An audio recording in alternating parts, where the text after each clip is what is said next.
Hello' বন্ধু বান্ধৱী, কি খবৰ নিশ্চয় ভাল চাগে দেই। আমাৰো ভাল। আমাৰ আছিলে হালপতি খানা আৰু এইফালে চাওক গাহৰি মাংসখিনি, গোটেইখিনি গাহৰি মাংসৰ 13জনী আছিলে আমি যিহেতু খানা খোৱা। আৰু গাহৰি মাংস প্ৰায় 10.5-11 কেজিমান হ'ব।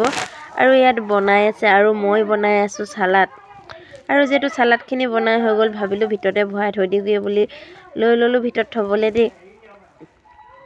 আৰু এনেকৈয়ে ভিতৰত থৈ এতিয়া আহিলোঁ আৰু অলপমান বহি লওঁ বুলি ভাবিলোঁ দেই।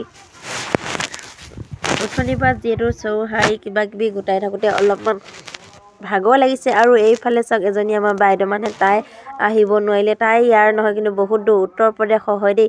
আৰু সেইকাৰণে মই ভিডিঅ' কল কৰিয়ে কথা পাতি আছিলোঁ। আৰু এইফালে চাওক আমাৰ গাহৰি মাংস সিজাই থকা হৈছে।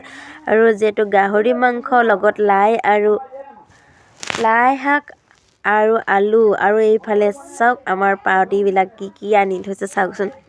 আৰু এইফালে ভাত শাক হৈ গ'ল। আৰু এইখিনি হৈছে আমাৰ খানা। আৰু এইখিনি হৈছে শুকানকৈ মানে চালাড কিবা কিবি বনাই থৈ দিয়া আছে দেই। আৰু এইপিনে আমাৰ সৰু ল'ৰা ছোৱালী চবকো লগতে দি দিয়া হ'ল দেই। আৰু আমি কেইজনী যিহেতু ৰান্ধনি কৰি আছিলোঁ, সেইকাৰণে মই ভিডিঅ'টো সম্পূৰ্ণকৈ তুলিব নাপালোঁ। আৰু এইপিনে ভাত পানী খাই হৈ গ'ল আৰু আহি গ'ল নাচ। চাওকচোন আমাৰ হালপতিখিনি বেয়া নাচন দিয়ে দেই। পূৰা একদম নচাত লাগিছে। ময়ো কিন্তু বহুত নাচিলোঁ দেই। আৰু এতিয়া যিহেতু বেটাই দাঙি ল'ব লগা হৈছে, সেইকাৰণে মই এতিয়া নচা নাই, মানে অলপমান ভিডিঅ' বনাই ল'লোঁ দেই। আৰু এইফালে চাওক নাচনা বেয়া নাচন দিছে। লগতে আমিও এৰি দিয়া নাই দেই, আমিও পূৰা নাচিলোঁ। আৰু এনেকৈয়ে ভিডিঅ'টো আজিলৈ ইমানতে সামৰিছোঁ। যদি ভাল লাগে লাইক কমেণ্ট শ্বেয়াৰ কৰি দিব।